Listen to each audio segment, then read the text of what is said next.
नमस्कार. श्री स्वामी समर्थ ताईंनो. शुभ सकाळ सगळ्यांना. आता वाजले आहेत 10 आणि 10 वाजलेत. आता मला लागायचंय स्वयंपाकाला. तुम्ही म्हणत असाल 10 वाजता कसं काय इतका उशीर?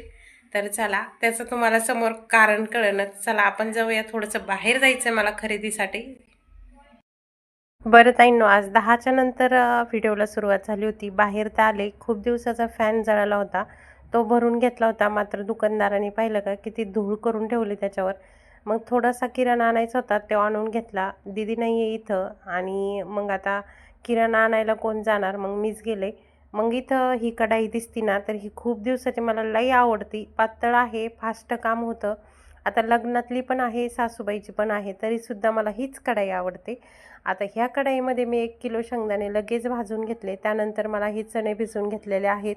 याची सुंदर अशी भाजी बनवायची होती. मग आता कढईत शेंगदाणे भाजून घेतलेत. लगेच मी तिथं तेल तापायला ठेवणार आहे. का बरं? तर मला याच्यामध्ये तांदळाच्या पापड्या तळायच्यात. आता ह्या तांदळाच्या पापड्या तळल्या की लगेच मला भाजीसुद्धा त्याच कढईमध्ये टाकून घ्यायची होती. मग मी तेल तापेपर्यंत लसूण, खोबरं आणि जिरे काढून घेतलं वाटण. त्यानंतर थोडा शेंगदाण्याचा कूट पण काढून घेतला. आता इकडं पापड्या तळणं झाल्यात. पहा, मस्त तेल तापलेलं आहे. पापड्या तळून झाल्या की लगेच त्याच कढईमध्ये आपल्याला भाजीसुद्धा बनवायची आहे.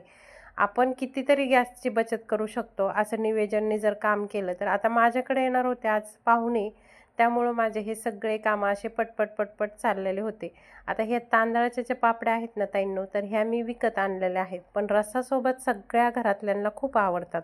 मग आता इकडं तेल तर ओतून घेतले मी. आता याच्यामध्ये थोडीशी जिरे आणि मोहरी टाकून फोडणी घालणार आहे चण्याला. लगेच आपली चण्याची भाजीसुद्धा ह्याच कढईमध्ये होऊ शकते, कारण आपण ते नियोजन केलं होतं आधीच, त्यामुळं.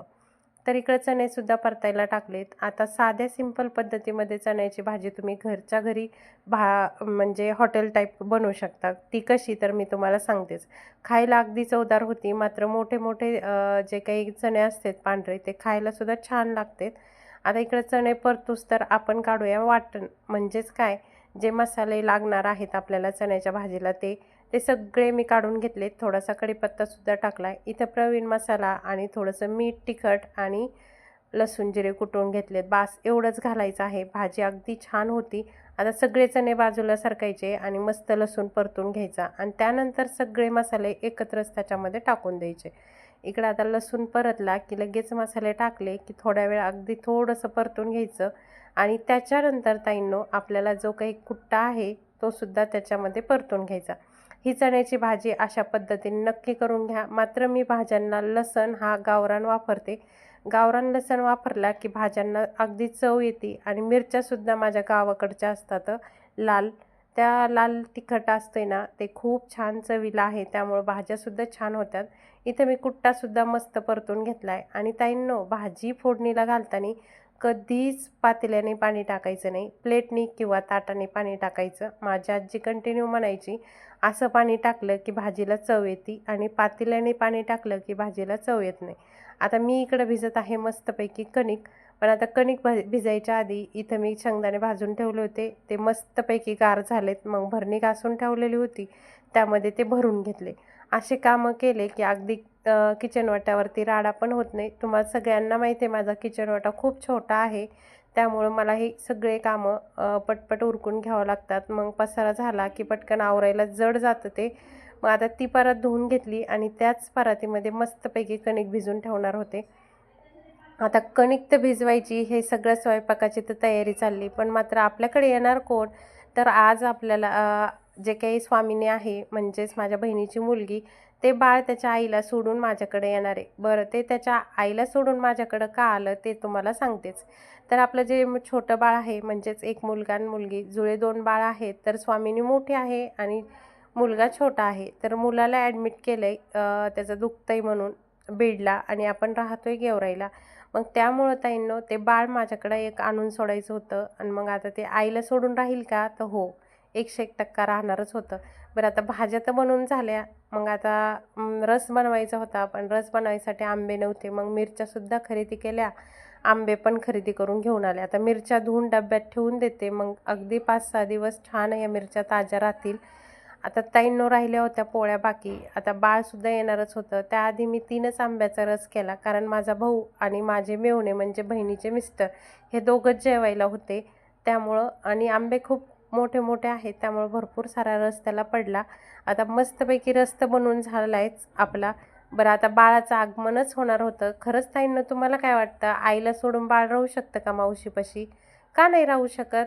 जवळ रानचं पाखरू जरी जवळ केलं ना ताईंनो, ते सुद्धा जवळ येतं. तशातली गत मग बाळाला जीव लावला तर बाळसुद्धा माझ्यापाशी राहणार, कारण ते बाळ पहिलंच माझ्यापाशी राहिलेलं आहे. इथं छान आपली भाजी तयार आहे रस्सासोबत खाण्यासाठी. आता तुम्ही म्हणत असाल, इतकी पातळ भाजी का केली रस्सासोबत? तर पांढरा भातसुद्धा होता आणि सगळ्यांना रस्सा भाजीच आवडती, कोरड्या जास्त काही आवडत नाहीत, म्हणून मी थोडासा अंगापुरताच रस्सा केला आहे. तुम्हाला आजचा व्हिडिओ कसा वाटला मला नक्की कमेंट करून सांगा. आणि प्लीज ताईंनो, व्हिडिओला आवडला तर लाईकसुद्धा करत जा. इकडे चपात्यासुद्धा आपल्या बनवून झाल्यात मस्तपैकी. आता ह्या चपात्या आपल्या शेतातल्या गव्हाच्या आहेत, अगदी लुसलुस आणि मस्त खायलासुद्धा लागतात. खरंच भरपूर सारे गहू झालेत. आता चपात्या पण छानच होणार ना, आपण पिकवल्या आपल्या स्वतःच्या रानामध्ये. तर इकडे बघा, गॅसची जी काही प्लेट आहे ती तापलेली असती, त्याच्यावरती मी लगेच तूप तापायला ठेवलं आणि इकडे ताट बनवून घेतलं, कारण भावाचा फोन आला होता, मी जवळ आलोय. म्हणलं परत जर स्वामीनी आली रडायला लागली तर मग मला शक्य नाही ताटं करणं. मग दोघांचे 2 ताटं बनवून ठेवले आणि पहा, त्यांचं आगमनसुद्धा झालेलं आहे. आता स्वामीनी तर आली आहे, पण तिचं काय आहे ताईंनो, तिला उकळून पाणी ठेवावं लागतं खायला पण, म्हणजे दूध द्यायला, परत जे काही सेरेलॅक्स असतं ते द्यायला पण. मग पाणी ठेवलं तापत आणि तिला खाऊ घालून झोपी घातलं. आता तिचे पप्पा आणि मामा दोघं पण गेलेत. ती झोपली तोपर्यंत मी इकडे जेवण करते. आता मी जेवण केलंय, तिच्या तुला मऊपाशी करमत,